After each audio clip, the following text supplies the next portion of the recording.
get ready to be kissed by a rose on the grave by Todd McFarlane himself. That's a visual that I want to leave you with when you go to bed at night.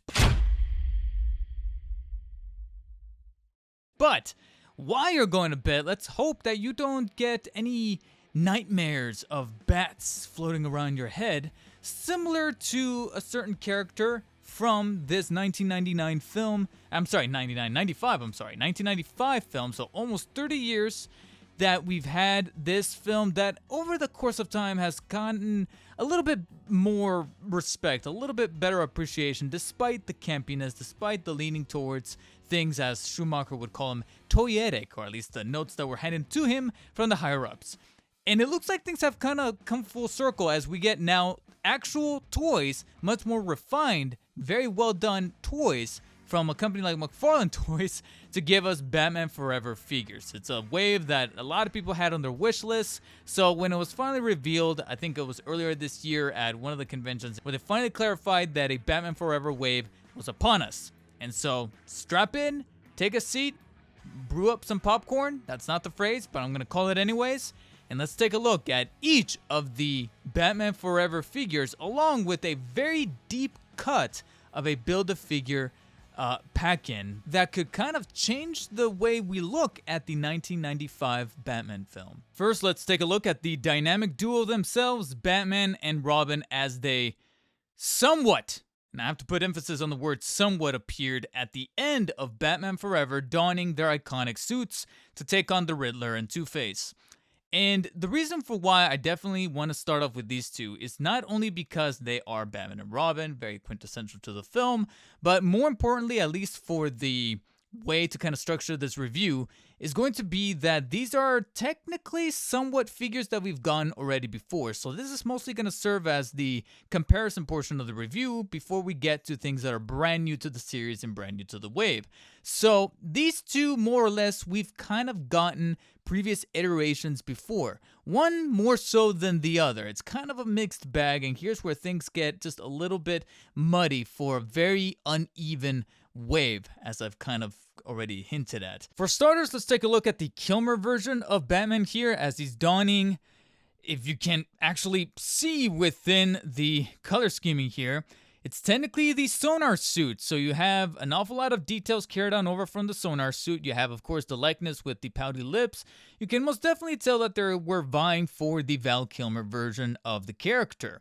And overall, I would say that the sculpting, detail work, as well as the way that they represented the sonar suit is pretty on point. You have an awful lot of details as far as the circular and the very alive look that Schumacher was going for with his organic approach to the suits. And you can see that this is definitely the sonar suit with the elongated bat symbol kind of cutting across the entirety of the chest, the gold and silver applications to the belt, as well as just the overall aesthetic of the suit is indicative of that of the sonar suit, complete with the head sculpt, again, being very well done as far as paint-ups for the mouth plate, the eyes, and then the little ridges that kind of connect to his ears around the temple area of the forehead, as well as the top of the helmet and top of the cowl.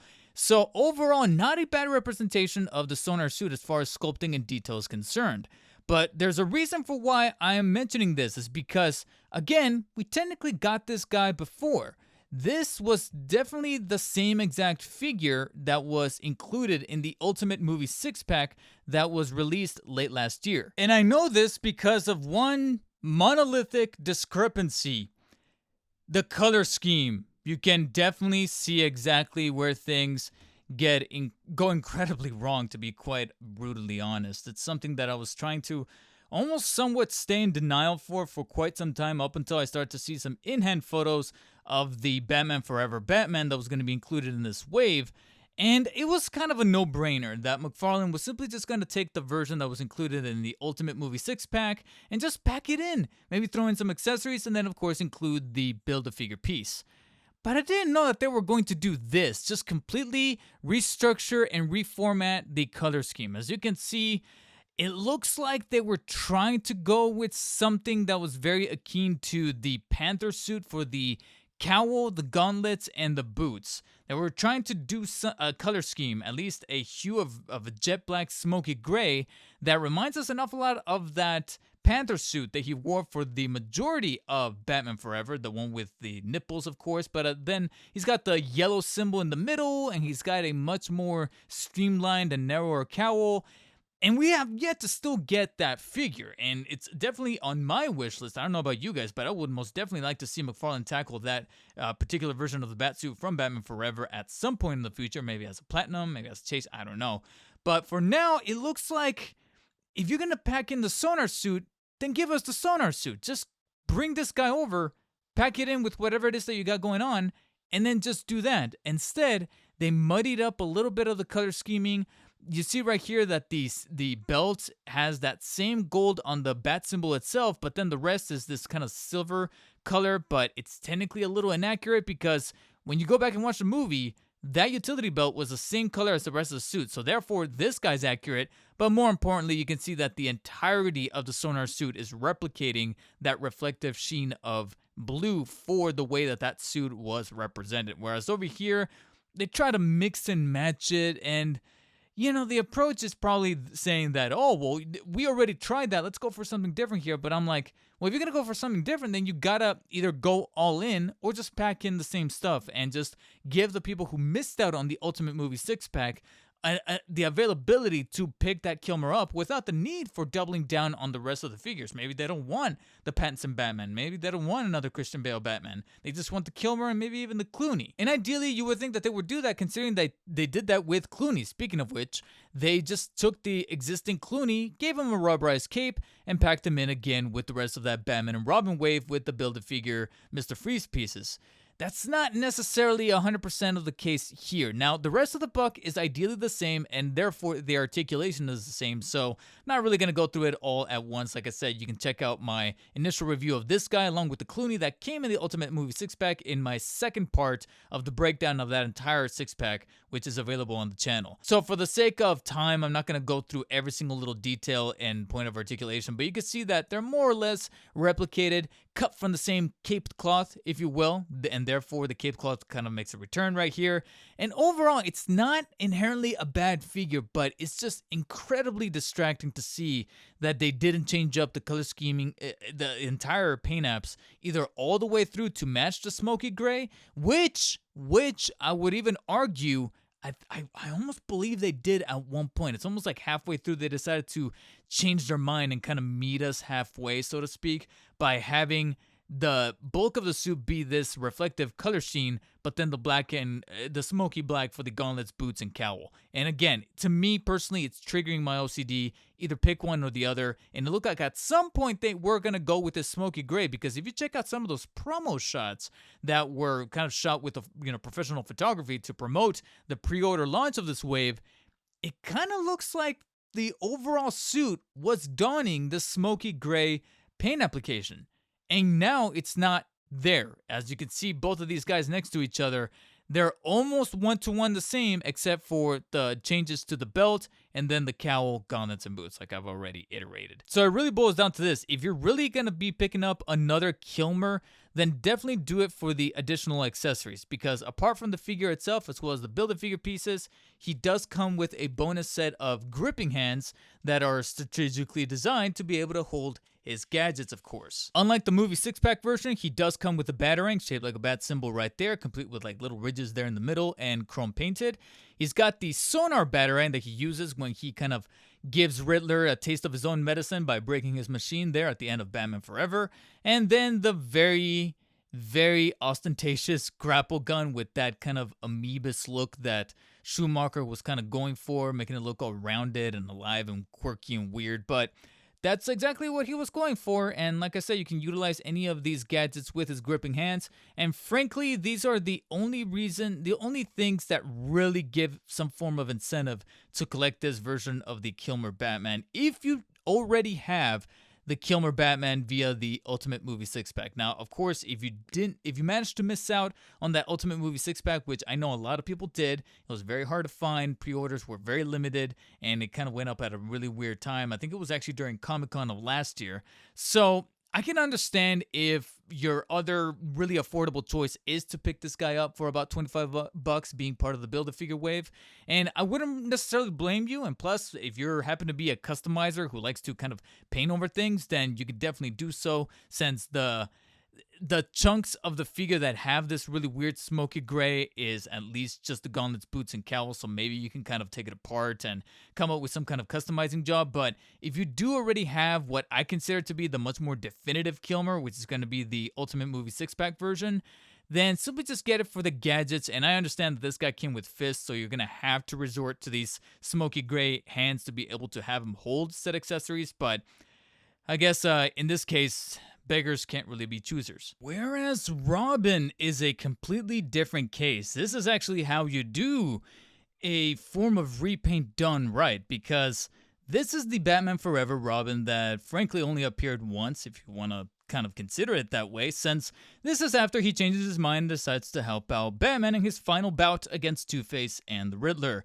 going to his island and donning his iconic red and green and somewhat golden yellow attire that is also kind of boasting the nipples, kind of taking that Schumacher approach, but it's definitely toyetic, as Schumacher would often remark, and it made for arguably a very solid McFarlane figure. You can see right here that predominantly it's not only to scale with the Kilmer Batman, so he's a little bit on the shorter side when it comes to that whole 7-inch stature, but at the same time, it proportions and everything else is done right. And I noted that as I kind of scanned certain aspects about the figure, it looks like, for the most part, we are in fact dealing with I don't even want to call it a repaint, but rather a remaster of a prior released Robin figure. And you guessed right, that is ideally the Batman and Robin figure that was released for the Mr. Freeze Build-A-Figure wave. And you can see that arguably we're going to have our biggest change, which is going to be the color scheme by nature, since we now have to go from a solid black with a little bit of red and the Robin symbol cutting across his chest to now the much more Boy Wonder approach of the classic look for the ending of Batman Forever. But as I kind of noted, it looks like they kind of took the prior buck but then built upon it. They did something that is the extra mile, the extra work, the extra steps, but they make those steps worth it. It's something that most definitely other companies could probably take a page from and take notes and actually be able to propose value to the figure and give us an incentive to pick up a figure that I thought I was getting twice, because when they were announcing that there was going to be a Batman Forever wave, like I said, automatically my brain said that there was going to be a repaint or some kind of repackaging of the Kilmer Batman from the Ultimate Movie 6-pack, and then my next thought was going to be that they're going to just take the Robin from the Batman and Robin Mr. Freeze Build-A-Figure wave and simply just put it on over here and just kind of give him the red and green coat of paint from the ending of Forever. But it looks like they may have done a little, quote-unquote, more than just that. Now, the only area, as I kind of explored the figure, analyzed it, it looks like the only area that I feel is the most unchanged would practically be anywhere from the diaper piece down. You can see that for the most part, the boots are almost identical. I think there's just a few added wrinkles to the texture between the Batman and Robin one. Like the BNR one looks like it has a little bit of added wrinkles, kind of like this wrinkling effect, as well as the boots. It looks like they have a little bit more polish, but outside of that, it looks like the sculpting is ideally the same. The musculature behind the thighs and the knee area is pretty much the same, only of course with a different coat of paint. But it's as soon as we get to what some collectors in the space have now called or nicknamed the throbbing part, not Robin, but the throbbing part of Robin for any figure, not just the figure, but even the character on screen. And that's going to be that massive crotch piece. Now, I do feel like they kind of undercut, no pun intended, my man Throbbing here for the McFarlane Toys edition, because they did add the crotch piece and kind of layered an extra piece of plastic onto the crotch piece, the diaper piece itself right here, compared to that of the Batman and Robin version. And of course, right above it, you'll notice that you have the belt completely reworked and retooled to now emulate the very circus-influenced version from the ending of Batman Forever, as opposed to the utility belt, much cleaner look of the Batman and Robin. So right there, we get our first major differences. Now, do note, if you couldn't already tell, that there is a little bit of a QC problem with my unit. You'll see that they somewhat attached the belt just a little askew off to his right, my left, compared to the diaper piece. I tried to move it, but it's most definitely stuck on there. So that is an unfortunate sight to see. And I'm hoping that we don't have a mass incident or a mass report of these kind of things happening with certain Batman Forever units of the Robin. So definitely check your Robins. Make sure that your belt is aligned, because it looks like mine was put on a little misaligned. And I think what really brings attention to that is, again, that throbbing crotch piece. I've seen it done better in other iterations like Hot Toys or the actual on-screen costume that Chris O'Donnell had to wear, but I would have appreciated a little bit more respect for my man's here to be screen accurate, all right? This is most definitely inaccurate to the lore of the Legend of Throbbing. But it's then when we get to the torso area where I start to get the feeling that, yeah, we definitely have a retooling of sorts, remastering of sorts of this BNR version of the Batman and Robin, because you'll see that certain areas and details of the sculpting of the torso piece is almost identical. You can see that the ab, as well as the way that the mid-torso cut kind of cuts across, is almost identical. The way that the arms are sculpted are more or less the same. The biceps, the shoulder areas, the chest piece. The only thing that they really did is just kind of, like I said, take some of this existing blueprint and just kind of add pieces on top of it to make sure that it caters to the Batman Forever version of the suit. So instead of having the Robin, the actual Robin emblem sculpted and painted onto the chest, you now have that completely omitted and you have the little golden dashes across the middle portion right there, as well as the R sculpted and etched and painted on to his left right there, right above the nipple. So you'll see right there that they definitely did a really good job of making sure that all that stuff is just reprinted, so to speak. And then the same thing kind of goes for the gauntlets. You'll see that the gauntlets are tailored, quote unquote, tailored and sculpted, just slightly different than they were over here on the Batman and Robin, but they're kind of following the same mold right underneath. Even the fists look ideally the same. So for the most part, you can see that the buck is kind of 50-50, half and half of the way there as far as being a repaint of this guy, while at the same time making sure that you're not getting 100% the same figure. They still managed to retool and rework some of the things, and that's more than what I can say about some of the companies. But then things take a drastic turn for the completely different when we get to the head sculpt. I know, there's one other thing to clarify here, and that's going to be the head sculpt.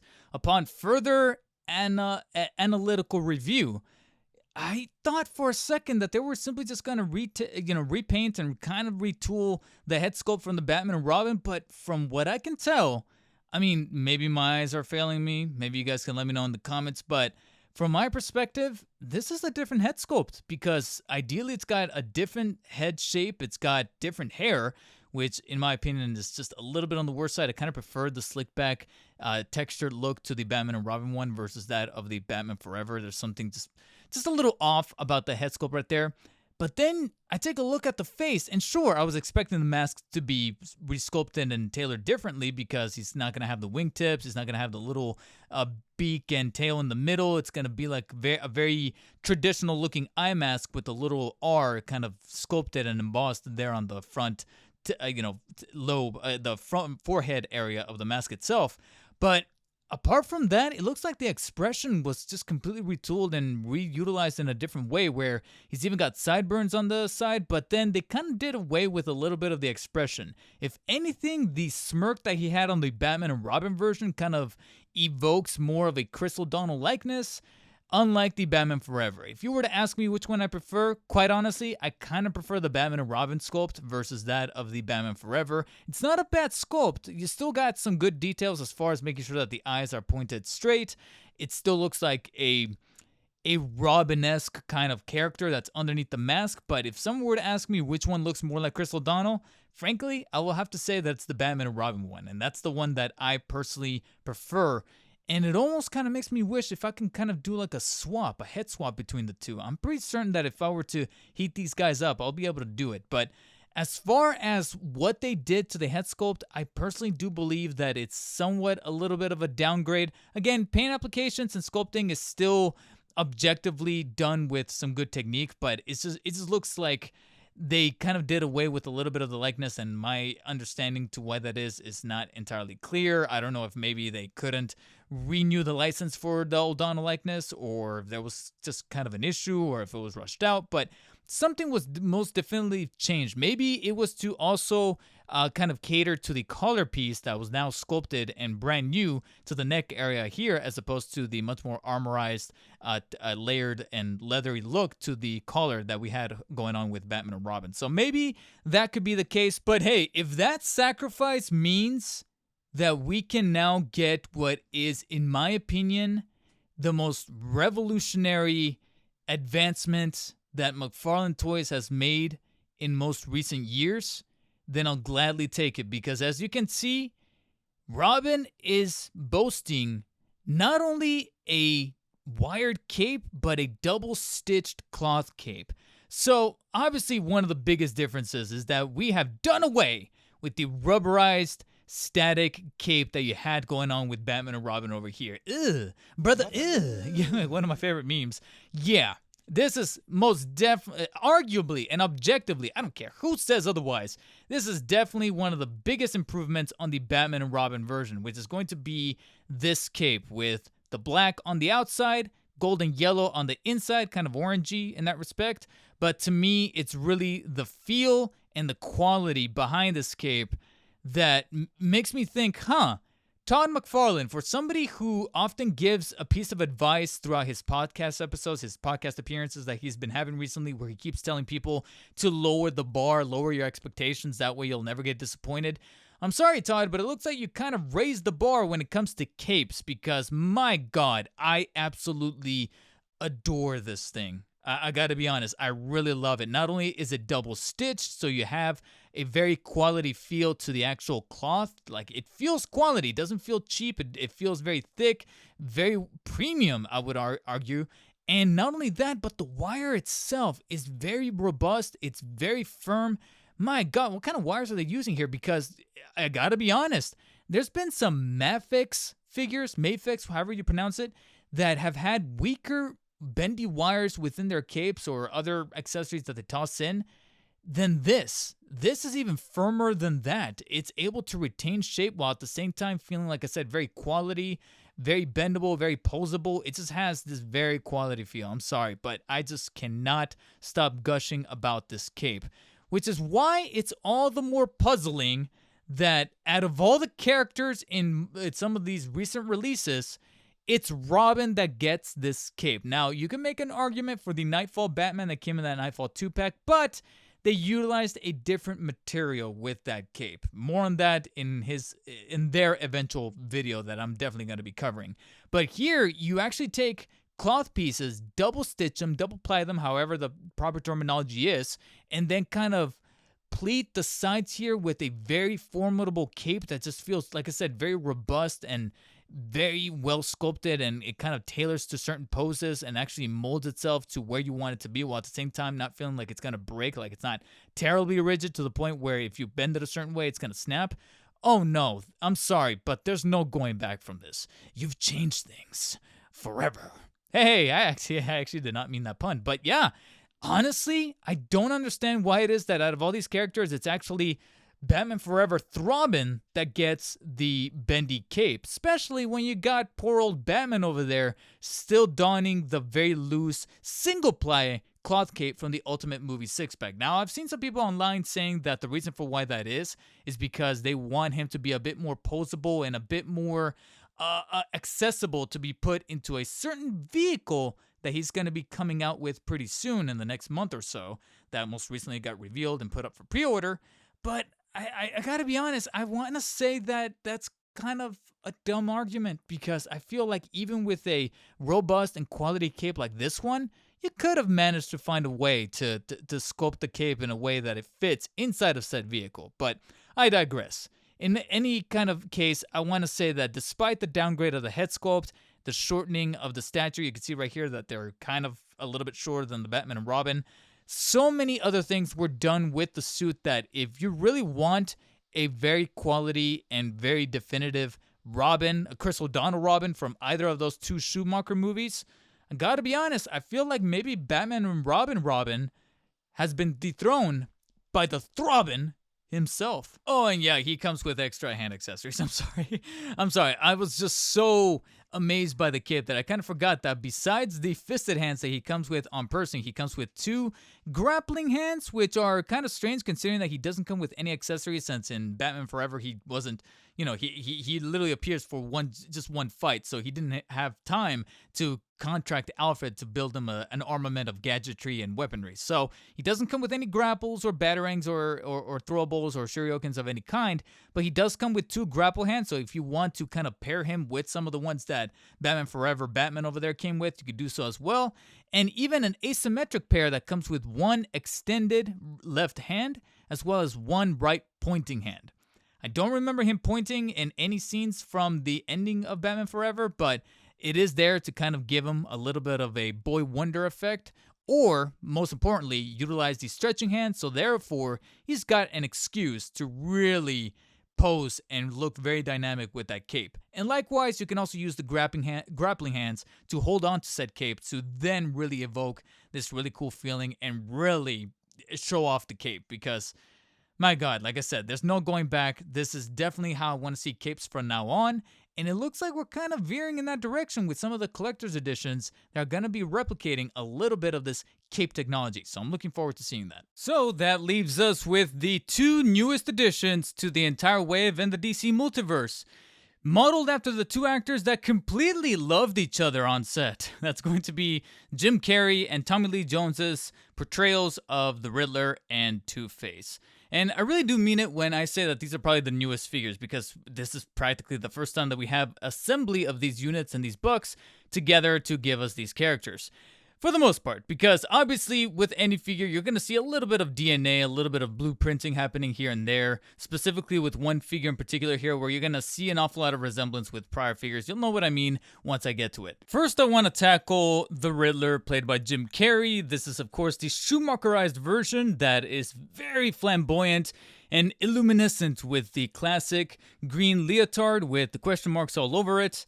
And here's the thing, kind of coming back around to something that McFarlane has often been either criticized or maybe even praised, depending on the actual effort that was put into said figure.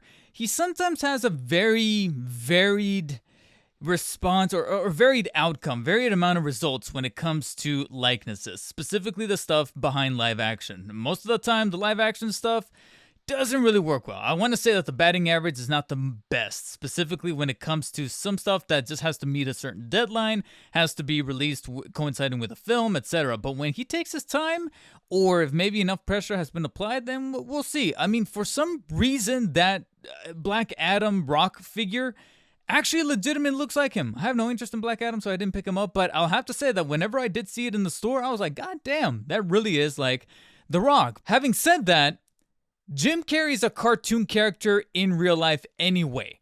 That's it. So this was kind of a no-brainer when it came to sculpting out this headpiece. And in my opinion, I feel like they nailed it. Yes, it is a little exaggerated when it comes to a little bit of how big his teeth is compared to the rest of the mouth. The cheekbones are a little bit more pronounced than they really are in real life. And as far as the paint applications for the flat top, the very thin green mask over his eyes that are actually really well painted in and sculpted to make them look a little bit more deepened and pronounced. I gotta be honest, just the entirety of this sculpt, even if it may not be super 100% accurate, you know what it did do? It made me smile. It made me laugh, and it made me think of all those quotes and scenes from Batman Forever, sucking on your brain. Frat! Like, instantly I had a slight, very micro urge, craving to want to go and pop in the VHS and watch it. And if this figure with its Jim Carrey's head sculpt was able to do that, then I feel like it's a mission accomplished. Even if the rest of the figure and the rest of the body is kind of plain, because after all, you can only really do so much with a green leotard. Of course, you have like a matte brush across the surface of the overall body, and just overall, the question marks are for the most part painted on pretty well. I say most part because unfortunately, mine does have a little bit of a QC casualty right here on the left thigh. You can see that there's a little bit of black streaking on this one, so that's a shame. It almost kind of makes me wish that if I do see this guy in person, like at the store, I might pick up a double just to make sure that I have one that's a little bit on the cleaner side. And we'll see what exactly happens here with this one. Maybe it could be used for a custom job to then maybe bring about the white bedazzled suit from the ending of Batman Forever. Platinum chase idea later down the line? Who knows? The only real part of the suit that is a little bit more varied in detail would ironically have to be the shoes. The shoes are actually decked out to look like slippers, but they even have a little bit of different coat of paint for the green, black, and even some texture work for the strap that's holding it all together. So I thought that was a curious little interesting choice, but not much more interesting than the overall build. That's probably my only major criticism about the Riddler figure will have to be that the bulkiness of his physique is a little bit bigger than that of Jim Carrey's from the film. Again, I know that this is considered a little bit of a nitpick, but I feel like around the thigh and shoulder area, he's a little bit broader and much more yoked up than he really was in that movie. And this kind of lends a little bit to what I was mentioning before, hinting at before, where you're going to see some little bits of DNA from some prior figures. I can tell that some of these thighs and bicep areas are probably replicated from some prior figures that have been released in the DC Multiverse branding that are characters from the comics that sport leotards and sport very thin physique bodies right here. So they kind of copied and pasted that a little bit to just kind of fit the mold of a Jim Carrey Riddler figure as best as possible, but I feel like they could have thinned him down a little bit. And I feel like that kind of comes back a little bit in a very awkward way when it comes to actually moving some of the joints that are involving those girthier pieces. So though the head is able to comfortably rotate 360 degrees as well as being able to tilt slightly up but very well down and even a little bit side to side, which I feel like for a Jim Carrey Riddler figure is almost quintessential because it just kind of lends a little bit to the personality.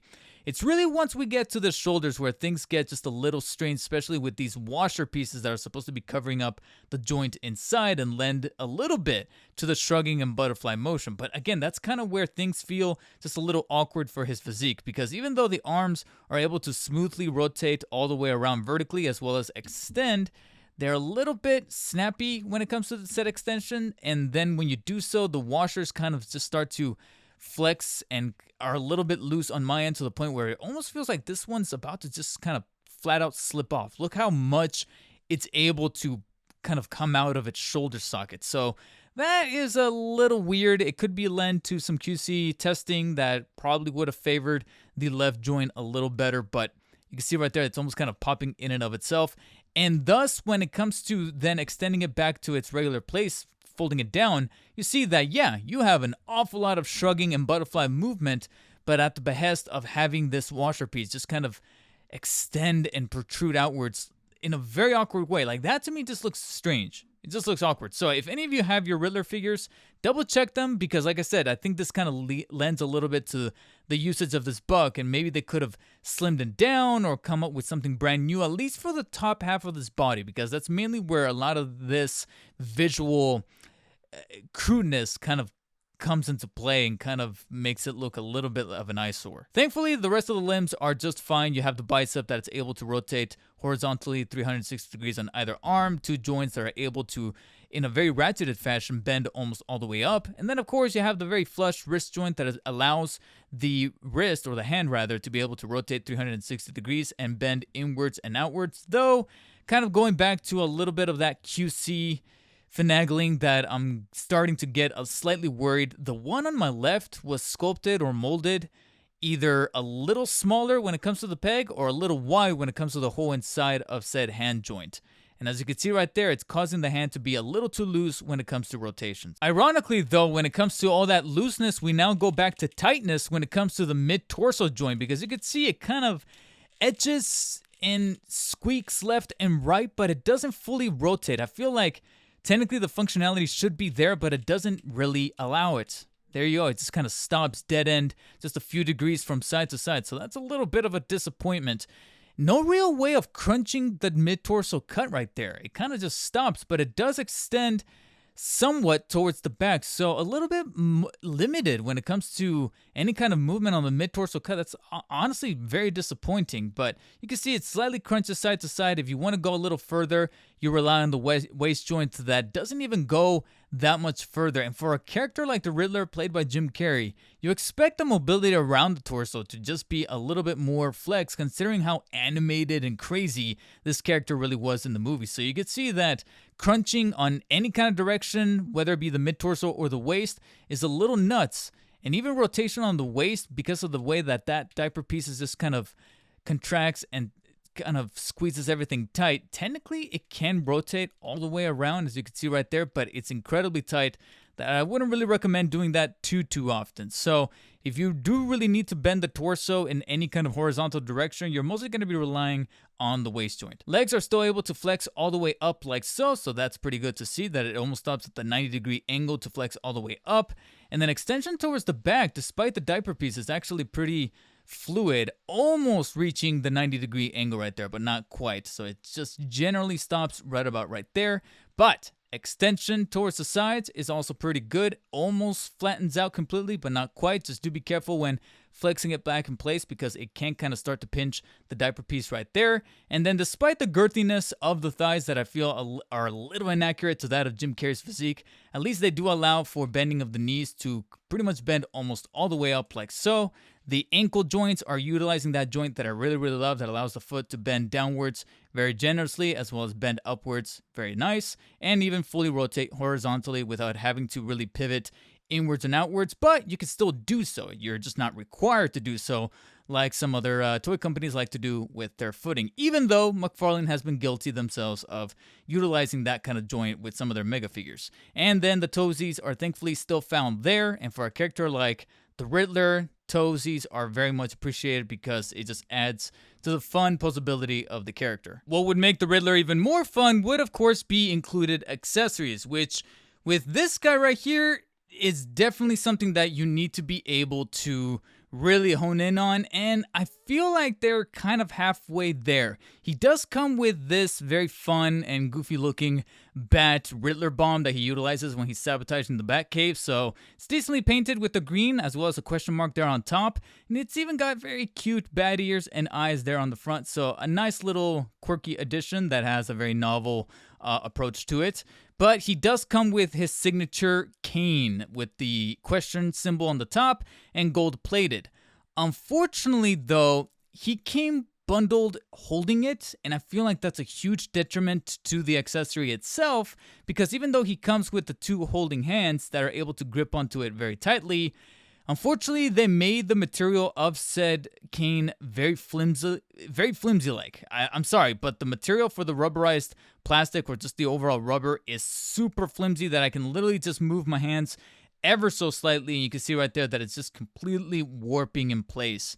And because of that, pulling it just straight out of the box, it was already warped. One hand was over here, and then the other one was a little bit lower, and therefore this cane was just warped to all hell. I actually had to kind of give it a firm press with my fingers and just make sure that it's as firm and as straight as an arrow as possible to make sure that it looks authentically like his cane. But ever so often it is going to be taking a lean towards, this kind of problem generally doesn't happen to me. It's usually straight, but it's kind of curving off to the side, and I feel like that's going to be giving people the wrong impression. And if anything, I should probably seek some medication for this, but not too much, because if it's too straight for longer than 4 hours, I'm going to be in trouble. However, that's not enough to add personality to the character. He did come with another set of asymmetrical hands, a fist for the left, and an extended kind of reaching out for the right. And if anything, that's probably my favorite one because, like I said, it just kind of lends a little bit to the quirkiness and the posability of the character, because you're going to have him kind of looking like this or have his hand kind of up to his head, making it look like he's face palming. There is a part of me that kind of wishes they would have tossed in the little thing that he puts up to his forehead to be able to suck that info out of people's brains, but I digress.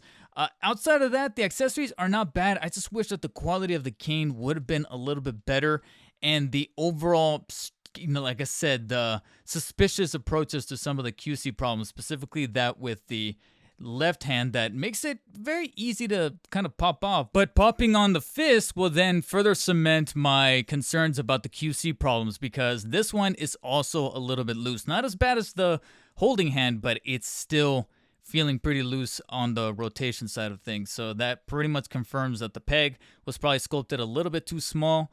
And therefore, that combined with like the paint and the usage of the cane and how it came really, really warped, but also just the sheer quality of said cane, I just wish that things could have been done just a little bit better, considering, like I said, just how much of a personality this figure really does have. So it's time to double down on personalities with Two-Face, the Tommy Lee Jones version. And here's the thing with this one is that when I saw that 3D render, I gotta be honest, not to kind of gloat or make myself be on a high horse or anything like that, but there was just something about it that I just thought of myself, McFarlane's got this. They got it in the bag, because we've seen figures utilizing the suit before, the suit template, and it looks like Two-Face was no exception whatsoever.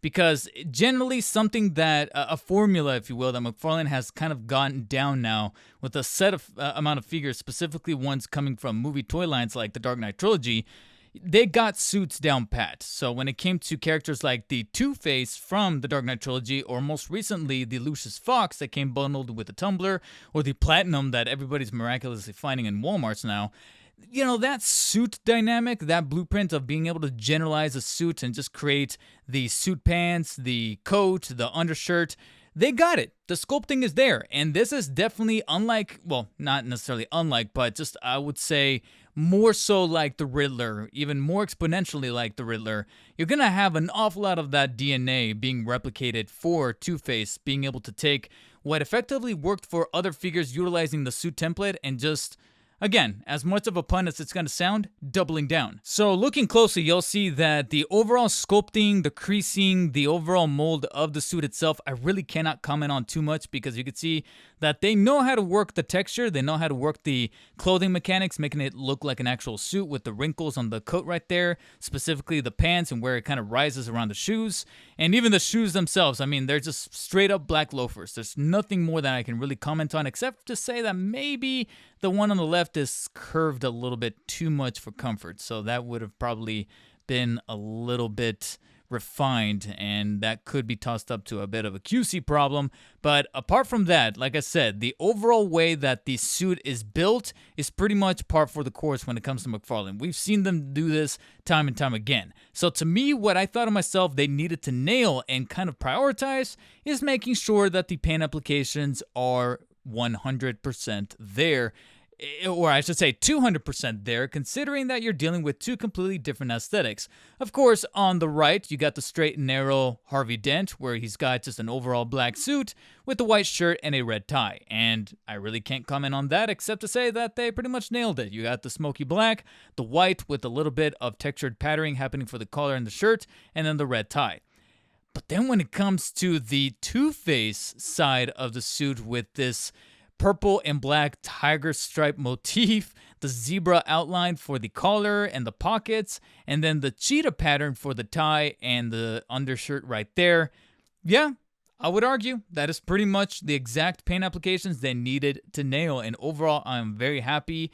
I kind of looked over the figure and I have yet to see any areas that have been botched as far as the suit is concerned, the printing, the way that everything was just kind of applied, specifically, like I said, for the shirt, the tie, the zebra. In my opinion, I feel like the zebra pattern on the collar as well as some of the pockets is some of my favorite areas to kind of look at as far as the overall attire for Two-Face here, that just, like I said, harkens back to the opening sequence of him trying to rob what was it, that safe, and kind of fill it up with the acid and whatnot. You got the guy yelling, "It's sulfuric acid," or whatever the hell he says, and Tommy Lee Jones trying to do his best to try to one-up Jack Nicholson, which is effectively the direction he received. So I would say he pretty much nailed it.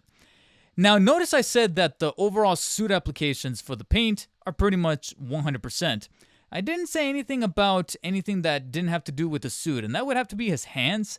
They do look a little muddy and kind of gross when it comes to the skin texture that was painted on.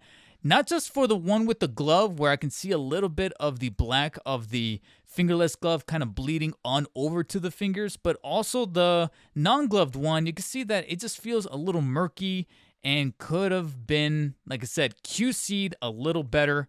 And I don't know what's going on, but every figure so far has at least that one thing that I'm like, if only that was just a little better. But similar to Robin and somewhat unlike Riddler, Two-Face has an ace up his sleeve, or rather a coin in his hand, that will always give him the winning edge. And for Two-Face, Harvey Dent here, it's going to be that head sculpt. Again, going back to what I said about Todd McFarlane, or McFarlane Toys overall, kind of handling likenesses and having a slightly less than average batting average for getting the likenesses right and making us actually look at the character, look at the figure and go, yep, that's exactly who that's supposed to be. This is one of those instances where they actually did nail it. That is Tommy Lee Jones.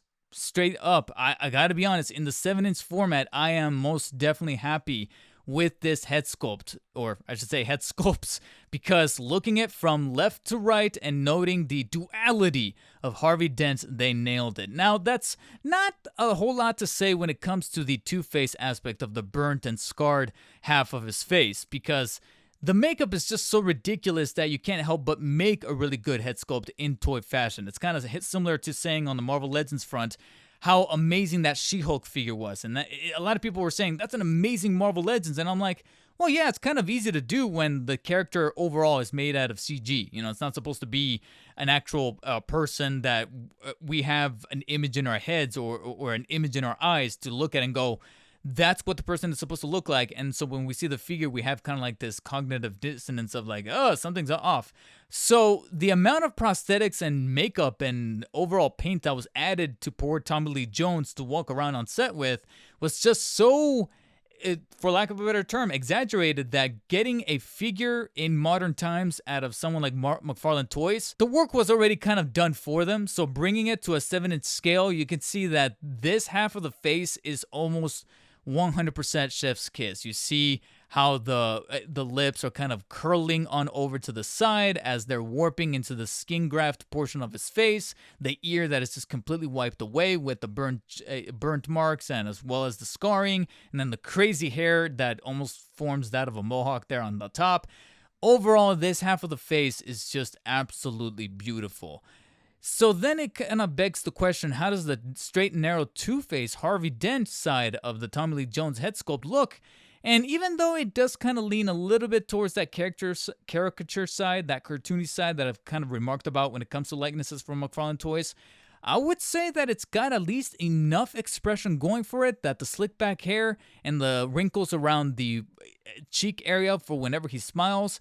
And I mean, let's not kid ourselves. Tommy Lee Jones always looked old, so when it comes to like the wrinkling that they got going on his face right here, it's pretty much one-to-one accurate. And so looking at this face and seeing the demeanor, seeing the eyes, I can at least dig deep down and go, yep, that is Tommy Lee Jones as Harvey Dent / Two-Face. And I'm very, very happy with the head sculpt. But mind you, he is still a very suited character. So likewise with other suited figures that McFarlane has generated, he is going to be a little bit on the limited and very basic side when it comes to articulation. I guess you could say that the reason for why it will probably stand out a little bit more with this guy is because he was directed to be so animated in the movie, despite his character never really being all that kooky and crazy and over the top.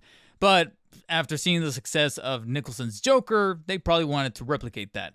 Nevertheless, though, the articulation for the most part is going to be pretty basic on this version in McFarlane Toys fashion. The head, despite the breakage of course, the lining for the faces, is able to still rotate horizontally 360. And in doing so, you can even see that an awful lot of the makeup and detail was still carried on over through the neck, even underneath the head sculpt. So that's pretty good to see that it was still attentive to detail right about right there. But once you get it back in place, he is able to tilt up and down pretty generously. I would even argue better than even that of Riddler, and even side to side. So that is actually pretty crazy that he's able to do that. I almost kind of wish that Riddler was able to have a much better neck joint to allow that freedom of movement. The arms are able to rotate 360 vertically, no problem. Extension towards the sides is pretty generic, but straightforward, as you can see, so right there. No real shrugging movement, but like some other suited figures, it can kind of nudge slightly, but technically speaking, it's not really there. Except for maybe a little bit on his left arm. You can see right there that it's kind of wanting to shrug or butterfly move slightly, but technically the joint is not necessarily there. What is there though are the typical bicep joints that allow the arms to rotate 360, the two joints at the elbows that are fully able to bend up, the wrist joint that is still able to allow the wrist to move horizontally 360 as well as bend inwards and outwards. And similar to the most recent Lucius Fox figure, it looks like they kind of sculpted the cuffs to be a little lower to allow the movement of the wrist to happen a little bit more favorably. So it looks like they've been listening to some criticisms about the cuffs for some of these suited figures and being able to generate them in a way that are just, like I said, millimeters shorter to allow the actual wrist to bend inwards and outwards better. Because before, that was practically null and void because of the way that those cuffs could just kind of grab the entire joint. So it's cool to see that they've kind of fixed that, even though it's something that will probably never be fixed are the torso joints because of the way that the coat is just overall built. So you can practically forget about any kind of mid-torso cut or movement. There's practically none to really be found there. I'm trying to see if I could feel something. I feel like there is a joint in there. In fact, if anything, when you kind of squeeze the back, I can kind of feel a slight cut in there that is able to crunch towards the back slightly, but how far exactly are you going to be able to get with that coat just surrounding it? So, points for trying, but there's really no point. If anything, you're going to have to rely on the waist cut that does allow the bottom part of the legs to be able to rotate horizontally 360 degrees and slightly crunch inwards and outwards and side to side in a much more favorable fashion than any other kind of waist cut is going to allow it to do. Legs are able to extend slightly forward, but they stop because of the way that the coat is constructed, and likewise towards the back, although that's actually pretty nice, all things considered. And then, of course, extension towards the sides is pretty decent, but it stops because of the coat. Still, though, you're almost able to reach the 180-degree angle right there. Two joints at the knees that are fully able to bend up in a rotative fashion, so they are pretty firm in place.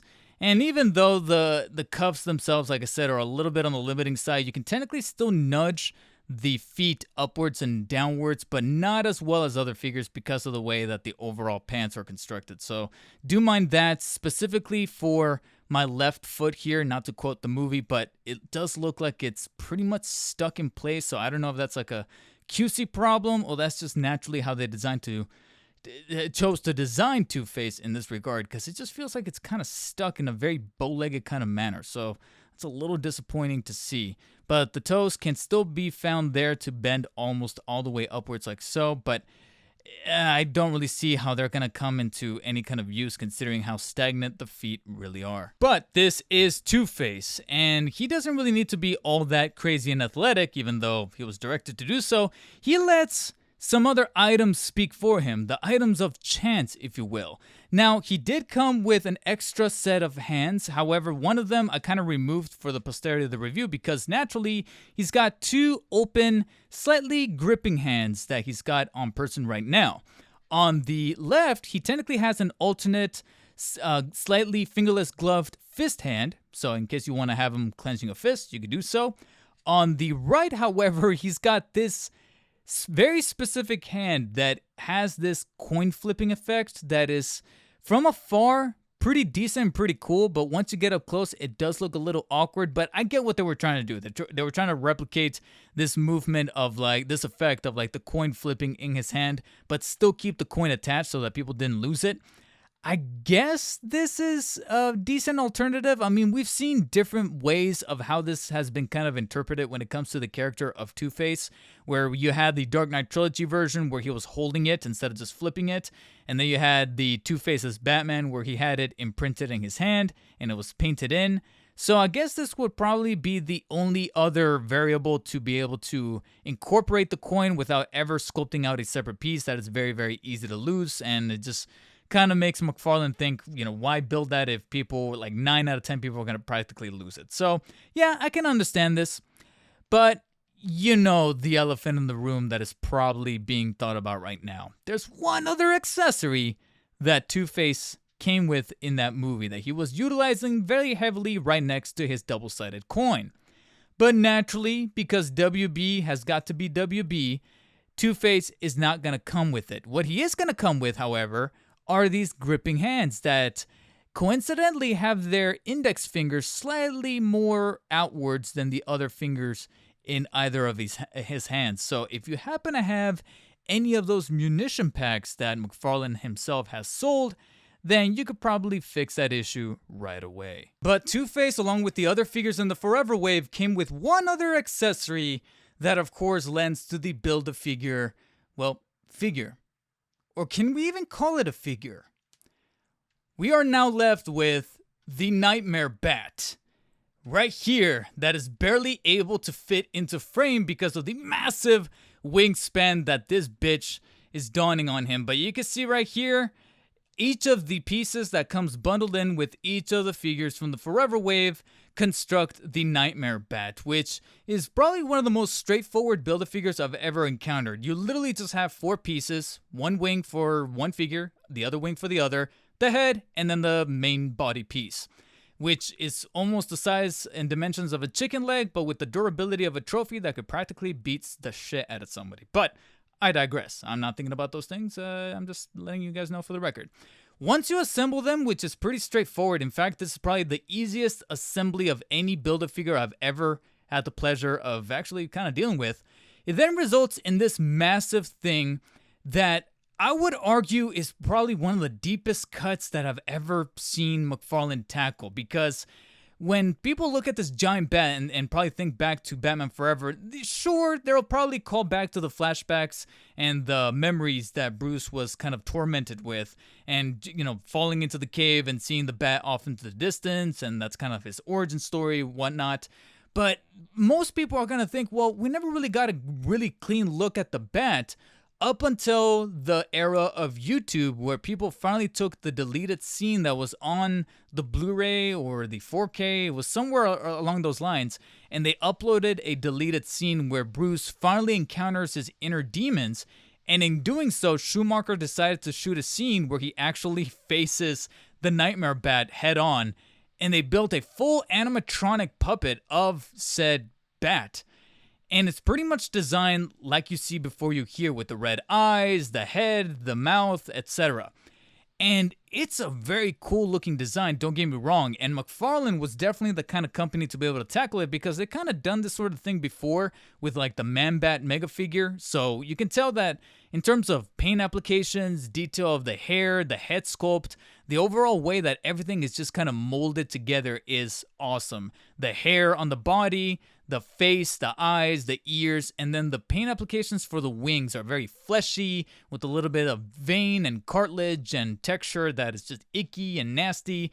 And then the overall sizing and wingspan of this thing is just massive, to the point where I feel like this is almost a 1-to-1 replica of a bat. If somebody were to see this off in the distance, this could probably pass for a legitimate real-life bat, if I do say so myself. Once you get over the visual, like, oh, that looks sick, that looks awesome, you kind of look at the Man-Bat here, or I'm sorry, the Nightmare Bat, and you go,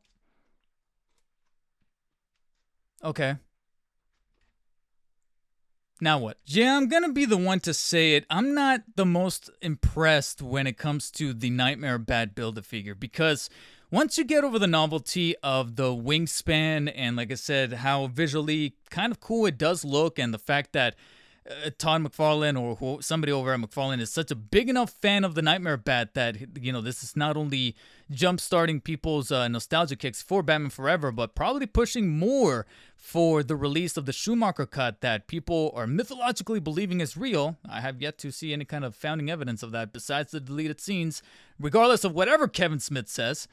And then you start to actually feel the Nightmare Bat here and start to kind of move about the joints, which are technically somewhat articulated. As you can see, the wings technically can flap up and down on the shoulder joints and then can kind of rotate vertically, but they kind of stop a little bit right there. You kind of have to like finagling them, but they can technically rotate vertically in place at the shoulder joint, almost like a natural wing does on a real life bat. The head is technically articulated, but only rotating it on its axis, of which the peg fit into the main body. So it can technically rotate, like you see right there, very owl-like, which is the completely wrong animal, but no kind of tilting up and down, left and right. It's just pretty much stuck in that exact same position, just rotatable. The mouth technically can open inside and out, so you can see a little bit of the fleshy color bits inside as well as the detailing around the teeth. So that's a nice little detail, but apart from that, the legs or the feet, whatever you want to call them, don't move. There's no kind of torso articulation. It's literally just the head and the wings, the points that popped into the main body, and that is that. Or even placing it on the circular base that comes bundled in with Batman that you can fit into the very, very apparent joints that he's got here on the middle of his stomach. Once you move past that, there's really not a whole lot to the Nightmare Bat. And considering that the wingspan is very, very large and the assembly is nothing to write home about, and like I said, you can't really do much about it except to maybe pose it in the background for some photos if you're like a toy photographer and you love this kind of stuff, I would argue that not only is this very difficult to pose in certain shelves because of the wingspan, it's going to be taking up so much real estate, but the functionality behind the Nightmare Bat, aside from, like I said, pushing people to sign the petitions for the Schumacher cut, my final call on the Nightmare Bat would probably have to be that this feels more like an oversized Build-A accessory rather than a Build-A-Figure, because that's the one thing you cannot knock the Dark Knight trilogy or even the Batman and Robin wave, is that those Build-A-Figures were still at the end of the day figures. They were Mr. Freeze and Bane, and even though each came with their own pros and cons, they were still figures that you were able to articulate, you were able to pose, they completed the set, they were a whole another character that were in the final cut of the film, and then on top of that, they even came with some additional accessories. Nightmare Bat here, like I said, feels more so like a glorified accessory, so he's not a mini vehicle like they used to do back in the day with like the Merciless Build-A-Figure where you can build like that little mini Batmobile. But he's also not a Build-A-Figure where he's not a character that's fully articulated. He's more so like just a giant accessory that kind of serves best when you put him in the background behind the four main figures of this Forever wave. Nothing more and nothing really less. So, cool concept, but I feel like the execution of the Nightmare Bat still leaves a whole lot to be desired. And quite honestly, I'm at a point where I probably would have taken a Build-A-Figure Chase Meridian more than anything else. And thus, the Batman Forever wave is completed. A wave that I still think kind of echoes what McFarlane has been doing thus far, as he's kind of going back to, I guess, the 0 point of the movie kind of waves. So it looks like he's only got 2 more to go, Returns and then the original 89 Batman movie. For the time being, it looks like the Schumacher waves that he's tackled so far kind of feed off a little bit on nostalgic more than actual objectively a great set of figures. Because despite Batman Forever being the movie that I grew up with the most from 1995, owning the VHS and kind of looking at some of those previews before the movie eventually loads up, and then watching it on repeat, and kind of harkening back to those scenes, repeating the quotes, especially when pulling Two-Face, the Tommy Lee Jones Two-Face and the Jim Carrey Riddler out of their boxes. Yes, some of those nostalgic strings were in fact touched by these figures as I kind of played with them, look at the head sculpts, look at all those things that really did shine from some of these brand new outings, some of these new figures that were incorporated into the wave. But the toy collector in me is still looking at some of the other things that's kind of rubbed me the wrong way, like the complete botch of the color scheming for the Kilmer Batman and why they didn't just take the original Sonar version. And despite playing around with it a good amount now and really sitting on it, I am still very, very mixed as to whether or not the Nightmare Batman, a very deep cut that we mostly saw in the shadows and never got a good look unless you take a look at that YouTube upload of the deleted scene of Batman or Bruce Wayne confronting his fears and actually facing the Nightmare Bat head on, you don't really get a good look of the bat itself. So some people may look at this bat and be like, just what is this? And the straightforwardness of the Build-A-Figure wave, it just feels something that they just had to come up with at the fly. And sure, people who are petitioners of the Schumacher cut to get out there are probably going to have a much bigger fondness for the Nightmare Bat, but I personally feel like maybe something else could have been done as a Build-A-Figure alternative for this wave, or simply just not do one. I'm sorry, but maybe cut your losses, cut down the cost of bringing each figure down to a respective $22.99 or $19.99 like it used to be, and just have it be a straightforward wave of 4 figures that don't need to be forced to be a Build-A-Figure. I know that's a very bold claim to make, but sometimes not every wave that is pulled from the entirety of a property or a seminal entry in the Batman mythos like a film like Batman Forever needs to be a Build-A-Figure wave. Quite honestly, I think that that's probably the better approach that they could have done, and maybe whatever cost they would have saved on making the Nightmare Bat, they could have put forward towards a better version of the Kilmer Batman, more accessories for Riddler or Two-Face, or just have done something to make this a very worthwhile Build-A-Figure wave. But as it stands, it still feels like the Schumacher waves that have been released thus far have been mixed bags and have extrapolated a 7 out of 10 for the entirety of the wave from me. But I wouldn't really rule out the possibility that this is one of those, as I like to call it, unreviewable waves where if you have those nostalgic ties to the 1995 film and you grew up with it just like I did, there's a very good chance that you've already nailed down a pre-order or are currently on the hunt for these figures in certain department stores, and your mind is pretty much made up. But if you were kind of going back and forth as to whether or not these are pickups, I would say that definitely focus on the newer figures. And then when it comes to either Kilmer Batman or the Chris O'Donnell Robin, it really depends on which version of the costume you want for Robin. But like I said, that cape is most definitely chef's kiss, and I would most definitely recommend it as probably the best figure amongst the entire wave. In the meantime, though, let me know in the comments, what are your guys' final thoughts on the Batman Forever wave? What are your thoughts on the choosing of the Nightmare Bat being the Build-A-Figure? Do you think that there should have been something else? Granted, I think at this point we can kind of rule out the Batmobile since it's getting its own release, or do you think that maybe they should have brought back those mini-mobile Build-A-Figure waves where they actually built a vehicle but it wasn't to scale? It was just kind of like a little collectible thing. Do you think that maybe they should have done that for the speedboat that showed up at the end of Batman Forever, or maybe a Chase Meridian figure, a definitive Chase Meridian? Let me know down below. And what is the next wave that they should tackle? So far, since he's going in reverse order, I would argue that the next one up is probably going to be Batman Returns with a brand new version of the Keaton Batman with the Returns armor, the Returns suit, as well as maybe Catwoman, Penguin. Maybe we can finally get our dreams to come true and get ourselves a very quintessential Christopher Walken figure. Yes, most definitely. Wow. And if you guys managed to watch all the way through to the very end and enjoyed this video, hit the thumbs up button. If not, or if you didn't like it, hit the thumbs down. Shout out to our executive producers over at the level 2 tier, Tom Bowling. And as always, stay humble, and I'll see you guys later.